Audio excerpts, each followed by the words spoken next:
Was it a whale or was it a fish? Jonah and the whale. And you hear, well, no, it wasn't a whale, it was a big fish. Well, semantics, some would say. We've all heard the bedtime story of Jonah and the big fish. But when's the last time you taught it on the weekend alone? This is a 4-week series breaking down a really famous story, but oftentimes the bedtime part of it's kind of stolen some of the rich takeaways from Jonah.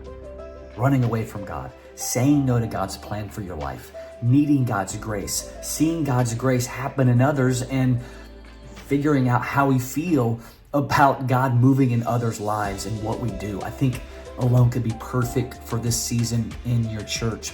Call them to something more, or challenge them that they've already been called to something and they're walking away from it. That's either within the walls of the mission of your church or something else, something beyond. So many people in your church want to change the world. And too often, church, we call people to chores and not their passions.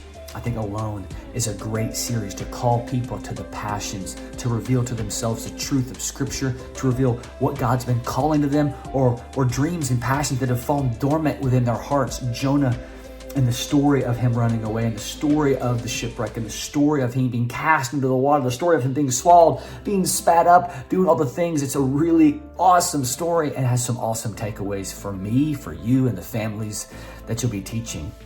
If you have any questions about how to implement the story, to jump on and talk about best ways to start, get on a coaching call. We would love to, first of all, figure out where this series would fit best in your calendar year. So we pull up the sermon series calendar and talk about that, or talk about maybe how it feels for you and how to implement the group guides or some of the social media texts or some of the ideas that you have to add into some of the things that we provide.